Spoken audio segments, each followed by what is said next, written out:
शेर दिल, जासूसी, फरार, हिम्मत, सरफरोशी, वतन की खातिर जान की बाजी लगाने वाले एक गुमनाम मुजाहिद की सनसनीखेज दास्तान। दुश्मन के दिल में बैठकर अपने वतन का दिफा करने वाला शेर दिल।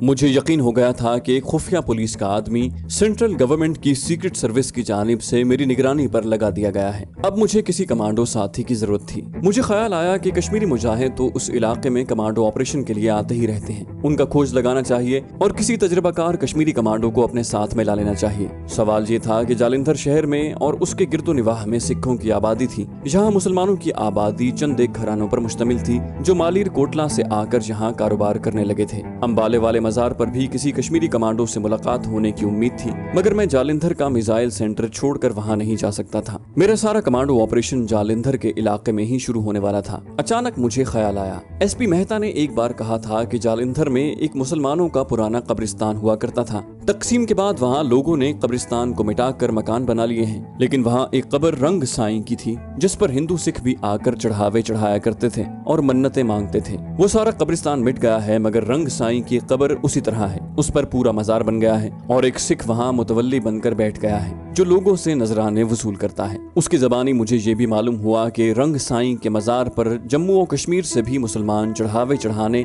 और मन्नतें मांगने आते हैं। मैंने सोचा कि वहाँ चलना चाहिए, हो सकता है वहाँ किसी कश्मीरी मुजाहिद या कश्मीरी कमांडो से मुलाकात हो जाए। अब सवाल ये था कि मुझे रंग साईं के मजार पर बैठने के लिए एसपी मेहता और खास तौर पर खुफिया पुलिस के उस आदमी को बेखबर रखना था जो मेरे पीछे लगा दिया गया था। इसका एक ही तरीका था कि मैं किसी दूसरी जगह जाकर लंबे बालों की विग और लंबी दाढ़ी लगाकर अपना हुलिया पूरा बदल डालूं और रंग साईं के मजार पर भी दिन की बजाय रात को जाकर कुछ देर के लिए धूनी मारूं और मुसलमान जायरीन पर, खास तौर पर जम्मू कश्मीर से आए हुए जायरीन पर नजर रखूं। हो सकता है उनमें कोई कश्मीरी मुजाहिद भी हो और मैं उसे अपने साथ मिला सकूं। उसको साथ मिलाने से मैं अपने पीछे लगे हुए खुफिया सर्विस के आदमी की तवज्जो दूसरी तरफ हटा सकता था। मैंने एक मंसूबा बनाया और पहले यही सोचा कि पुलिस हॉस्टल के कमरे से निकलकर शहर के किसी होटल में चला जाऊं। फिर ख्याल आया कि खुफिया पुलिस वाला मेरा पीछा करता वहां भी आ जाएगा। बेहतर यही था कि पुलिस हॉस्टल में ही रहूं और ऐसे तरीके से रात के वक्त भेस बदल कर निकलूं कि खुफिया पुलिस वाले को कानो कान खबर न हो। मैंने रात के वक्त कमरे की बत्ती बुझाकर अपने कमरे की खिड़कियों का बार बार जायजा लिया। मेरा कमरा हॉस्टल की पहली मंजिल पर था। सामने छोटी सड़क थी जो पुलिस की इमारत के बड़े गेट तक चली गई थी। जहाँ मुझे कोई खुफिया आदमी नजर न आया,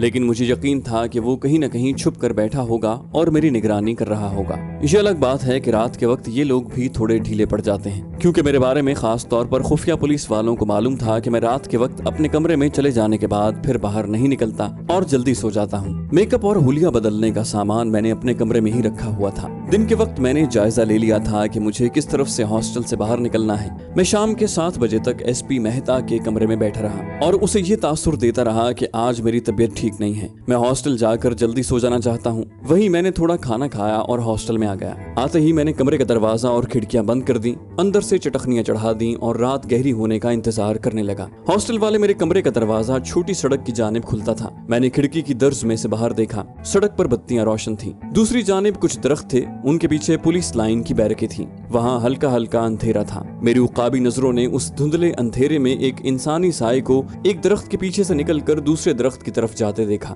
ये इंसानी साया दूसरे दरख्त के पास जाकर बैठ गया। मैं इसी नतीजे पर पहुंचा कि ये मेरी निगरानी करने वाला खुफिया पुलिस वाला ही है। जब रात के 10 बज गए और सर्दियों की वजह से बाहर खामोशी हो गई तो मैंने कपड़े उतार कर फकीरों वाला लंबा चुगा पहना, सर पर बालों की विग लगाई, लंबी दाढ़ी अच्छी तरह से जमाई, कांधे पर कंबल डाला, हाथ में डांग पकड़ी, गले में 6-7 छोटी तस्बीहें डाली, कमरे की बत्ती बुझाई और पिछली तरफ वाली खिड़की आहिस्ता से खोली और दूसरी तरफ झाड़ियों में उतर गया। इस रास्ते का तायुन मैंने पहले ही कर लिया था। यहाँ अंधेरा था। मैं झाड़ियों के पीछे झुक कर चलता पुलिस लाइन लाइन के क्वार्टरों के पीछे से होता हुआ उस सड़क पर आ गया जो रंग साईं के कब्रिस्तान को जाती थी। दोपहर के वक्त में टैक्सी में बैठकर उस कब्रिस्तान को भी दूर से देखा आया था। कब्रिस्तान वहाँ से ज्यादा दूर नहीं था। कब्रिस्तान की कब्रें अब बाकी नहीं रही थी, वहाँ मकान बने हुए थे। मैं दरख्तों की ओट में रंग साईं की कब्र पर आकर एक तरफ बैठ गया। रात के वक्त सिख मुतवल्ली वहाँ मौजूद नहीं था। उसकी झोंपड़ी नुमा कोठड़ी बंद पड़ी थी। रंग साईं के मजार के गिर्द छोटी दीवार बनी हुई थी। कब्र के सरहाने 3-4 मिट्टी के दिए रोशन थे। वहाँ उस वक्त कोई आदमी नहीं था। मैं सोचने लगा कि रात के वक्त मुझे आना नहीं चाहिए था। उस वक्त तो यहाँ कोई बंदा नजर नहीं आता, न बंदे की जात। मैंने गलती की। मैंने फैसला कर लिया कि मैं कल से दिन के वक्त आया करूंगा। मेरा हुलिया ऐसा है कि CID वाला मुझे पहचान नहीं सकेगा। अगर उसने पहचान भी लिया तो उस वक्त तक कोई फर्क नहीं पड़ेगा, जब तक कि मजार पर मेरी मुलाकात किसी कश्मीरी कमांडो से नहीं होगी। अगर वाकई मुझे कोई कश्मीरी मुजाहिद यहाँ मिल गया तो फिर मैं अपने निगरानी करने वाले से मोहतात हो जाऊंगा और इस हुलिये में यहाँ नहीं आऊंगा। कश्मीरी मुजाहिद के साथ किसी दूसरी जगह मुलाकात का वक्त तय कर लूंगा। फिर भी मैंने सोचा कि अब आया हूँ तो कुछ देर बैठना चाहिए, हो सकता है कोई उम्मीद की किरण नजर आ जाए। मैं मजार के सरहाने वाली दीवार की दूसरी जानिब मिट्टी के ढेर पर बैठा हुआ था। रात इतनी सर्द नहीं थी, लेकिन सर्दियां शुरू हो चुकी थी। मैंने कंबल अपने गिर्द लपेट रखा था। किसी किसी वक्त सर उठाकर चारों तरफ एक निगाह डाल लेता। कुछ फासले पर जो मकान थे उन पर भी खामोशी छाई हुई थी। कहीं कहीं रोशनी टिमटिमा रही थी। मेरा ख्याल है मुझे वहाँ बैठे 15-20 मिनट हुए होंगे कि मुझे किसी के कदमों की आहट सुनाई दी। मैंने गर्दन फेर कर देखा। आबादी के मकान के दरमियान से एक छोटा सा रास्ता रंग साईं के मजार तक आता था। वहाँ अंधेरा छाया हुआ था। मुझे एक इंसानी साया मजार की तरफ आता दिखाई दिया। उसने जिस्म पर काली चादर लपेट रखी थी। मैंने अपने आप को दीवार की ओट में इस तरह छुपा लिया कि मैं इंसानी साये को देख सकता था, मगर मुझे कोई नहीं देख सकता था। इंसानी साया मजार के अंदर आकर कब्र के पास बैठ गया। उस वक्त कब्र पर जलते चिरागों की हल्की हल्की रोशनी अजनबी के चेहरे पर पड़ी तो मुझे महसूस हुआ कि मैंने इस चेहरे को पहले भी देखा है। ये एक औरत का चेहरा था, मगर चूंकि उस औरत ने मुंह और सर काली चादर से लपेट रखा था, इसलिए मैं पहली नजर में उसे पहचान न सका। मैं उसके पहलू में बाएं जानिब छोटी दीवार के पीछे बैठा जरा सर ऊपर करके उस औरत को देख रहा था। औरत ने दोनों हाथ चादर में से निकाले और फातिहा पढ़ने लगी। उसके सिर्फ होंठ हिल रहे थे। अचानक मैंने उसे पहचान लिया। जब मैंने उसे पहचान लिया तो मेरी हैरत की कोई इंतहा न रही। ये औरत चंदू शाह की बीवी निर्मला कुमारी थी। ठीक है, रंग साईं के मजार पर हिंदू, सिख औरतें और मर्द भी मन्नतें मांगने आते थे, मगर वहाँ फातिहा सिवाय किसी मुसलमान औरत या मर्द के और कोई नहीं पढ़ सकता था। तो क्या निर्मला कुमारी मुसलमान है? मेरे पास इस सवाल का जवाब नहीं था। इस सवाल ने मुझे एक उलझन में डाल दिया। फातिहा पढ़ने के बाद निर्मला कुमारी ने जरा ऊंची आवाज में एक बार फिर अलहम्द शरीफ पढ़ी और हाथ फैलाकर दुआ मांगने लगी। या अल्लाह, मुझे चंदू शाह से निजात दिला दे। मैं बड़े दुखी दिल के साथ आपके पास फरियाद लेकर आई हूँ। मैं बेबस हूँ, पिंजरे में बंद पंछी की तरह हूँ। मुझे मेरा कोई ऐसा कश्मीरी भाई मिला दे जो मुझे अपने साथ श्रीनगर ले जाए। चंदू शाह के आदमी 24 घंटे पिस्तौले लिए मेरी निगरानी करते हैं। मैं अकेली कुछ नहीं कर सकती। मेरे माँ बाप मुक्ति बाहिनी वालों ने शहीद कर दिए। दोनों भाई भी ढाका में शहीद हो गए। मैं बदनसीब किस लिए जिंदा रह गई हूँ? या तो मुझे श्रीनगर मेरे रिश्तेदारों के पास पहुँचा दें, या फिर मेरे खुदा मुझे मौत दे दे। इतना कहकर निर्मला कुमारी चेहरा हथेलियों में छुपाकर सिसकियां लेकर रोने लगी। निर्मला कुमारी के बारे में अजीब इंकशाफ हो रहा था। पहला इंकशाफ तो ये था कि वो मुसलमान है। दूसरा इंकशाफ ये हुआ कि उसे मुक्ति बाहिनी वालों ने ढाका से अगवा किया था और उसके माँ बाप और भाइयों को शहीद कर दिया था। मैं निर्मला कुमारी पर अपने मुसलमान होने का इंकशाफ नहीं कर सकता था, लेकिन एक मुसलमान होने के नाते मेरा फर्ज था कि मैं उसकी मदद करूं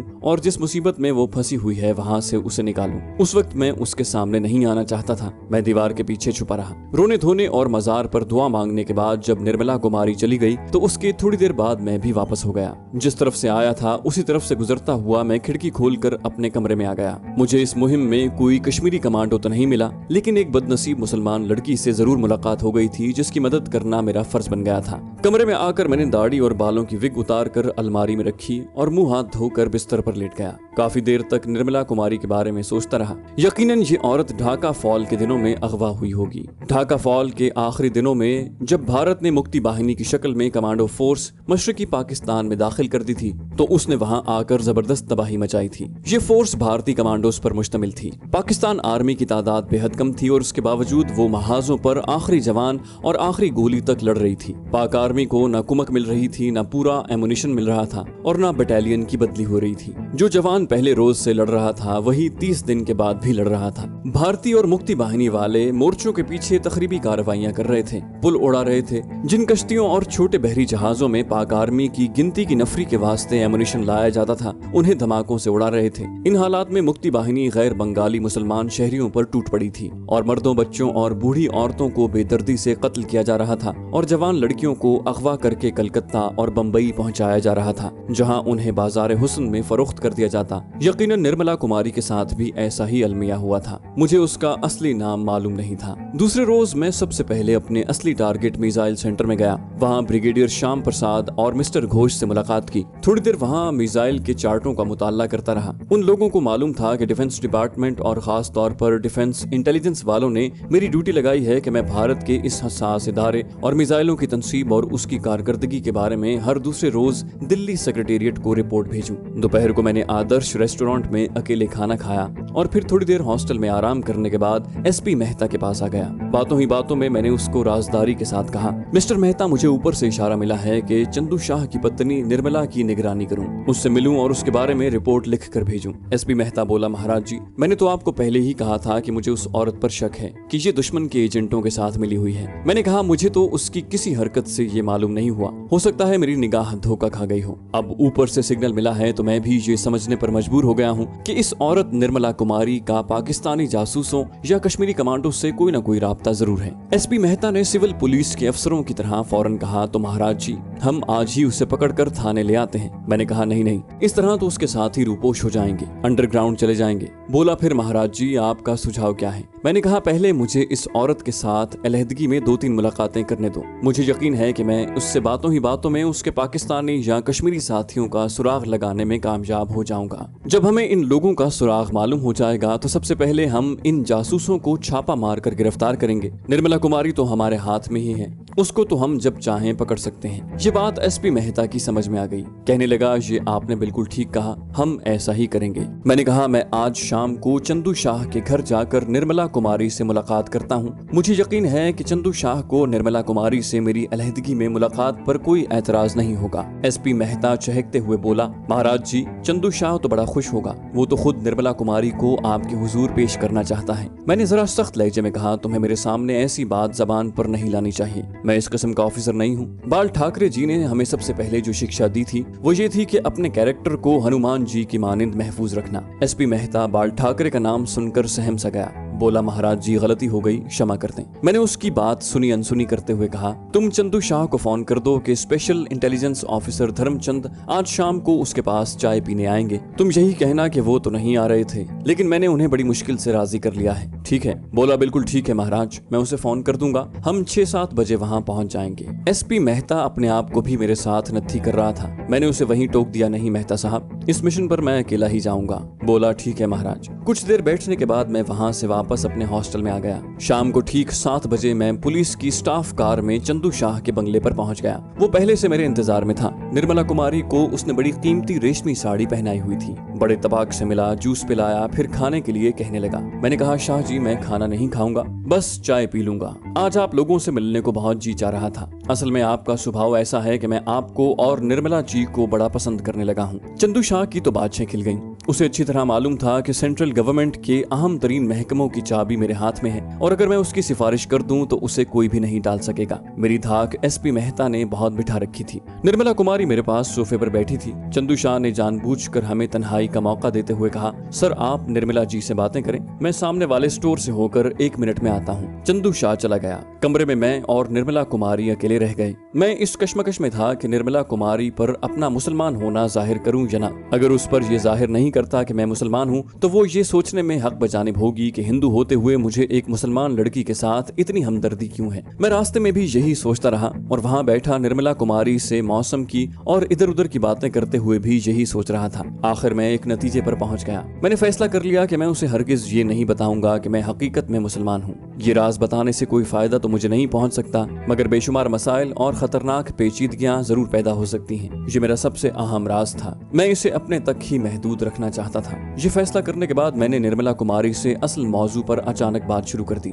इधर उधर भटकने की बजाय मैंने साफ लफ्जों में उससे कहा, निर्मला जी, मेरे साथ एक अजीब बात हुई है। वो मेरी तरफ देखने लगी। कौन सी बात? मैंने कहा, निर्मला जी, वैसे तो मैं हिंदू हूँ और ब्राह्मण हूँ, मगर मुसलमान दरवेशों और पीर फकीरों से मुझे शुरू ही से बड़ी अकीदत है। मैंने अम्बाला और दिल्ली में मुसलमान बुजुर्गों के मजारों पर चिल्ले भी काटे हैं। ये बात आपको बड़ी अजीब लगेगी। निर्मला कुमारी ने जरा सा मुस्कुराते हुए कहा, सर जी, ऐसा हो जाता है। साधु, जोगी और मुसलमान दरवेश ये सब मोहब्बत के आदमी होते हैं। अब जालिंधर वाले रंग साईं के मजार को ही देख लें। वहाँ का मुतवल्ली एक सिख है और वहाँ हिंदू भी मन्नतें मानने आते हैं। मैंने फौरन कहा, मैं रंग साईं जी की ही बात करने लगा था। मैंने देखा कि निर्मला कुमारी के चेहरे पर तजस्सुस के तासुरात उभर आए थे, क्योंकि वो कल रात को ही रंग साईं के मजार पर दुआ मांगने गई थी। उसने बेख्तियार पूछा, क्या आपको भी रंग साईं जी से अकीदत है? मैंने कहा, अकीदत नहीं, मैं तो उनका पुजारी हूँ। मैंने उनकी बड़ी करामतें, बड़े चमत्कार देखे हैं। एक करामत तो आज रात की है, वो मैं तुम्हें सुनाता हूँ। निर्मला कुमारी खामोश और साकित निगाहों से मुझे देख रही थी। मैंने कहा, कल रात रंग साईं जी मेरे ख्वाब में आए और कहने लगे, धर्मचंद, तुम हमारे बाल के हो, हमारे सेवक हो और हमसे मोहब्बत रखते हो, हमारा एक काम कर दो। मैंने हाथ बांध कर अर्ज की, साईं जी हुक्म करें,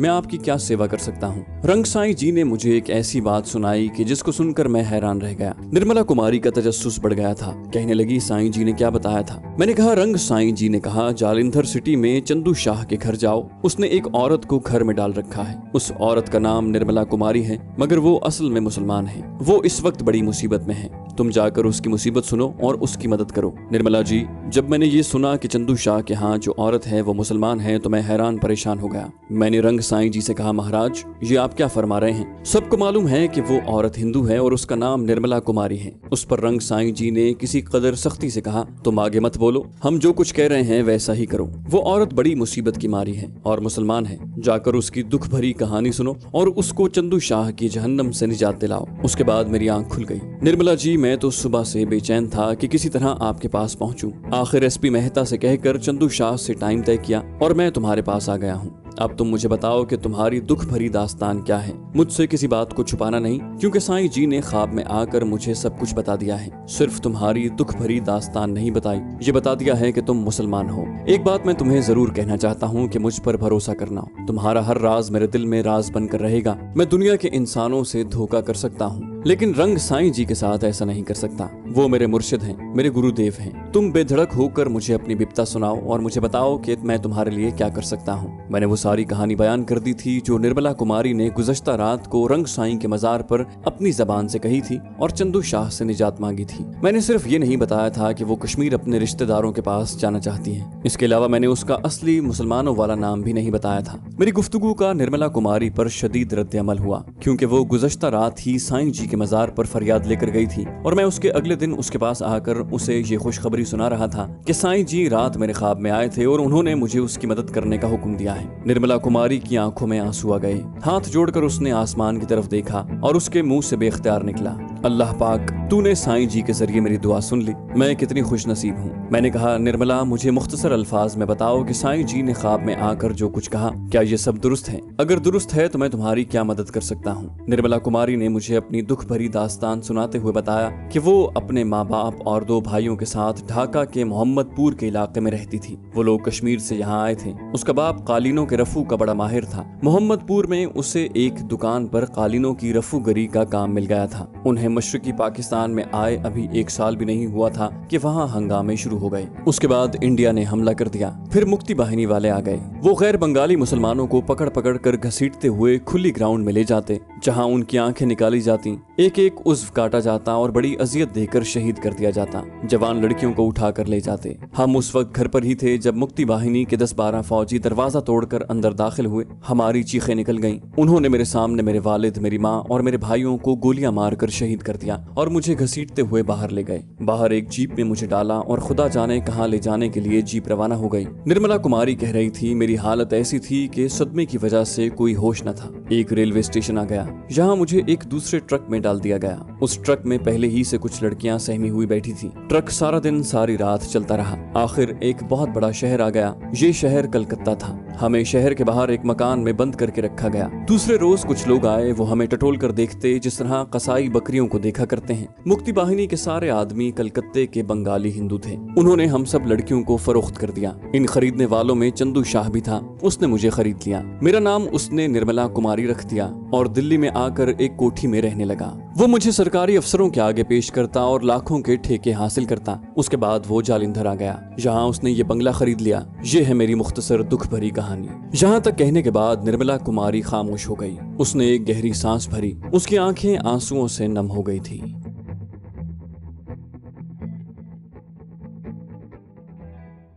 तो दोस्तों, ये थी हमारी आज की एपिसोड। उम्मीद करते हैं आपको हमारी कहानी पसंद आई होगी। जाने से पहले इस वीडियो को लाइक कीजिए और शेयर करना मत भूलिए। कमेंट करके हमें बताइए कि आपको हमारी वीडियो कैसी लगी। और अगर अभी तक आपने इस चैनल को सब्सक्राइब नहीं किया तो इसे सब्सक्राइब कीजिए और बेल आइकन दबाकर ऑल नोटिफिकेशंस ऑन कर लीजिए।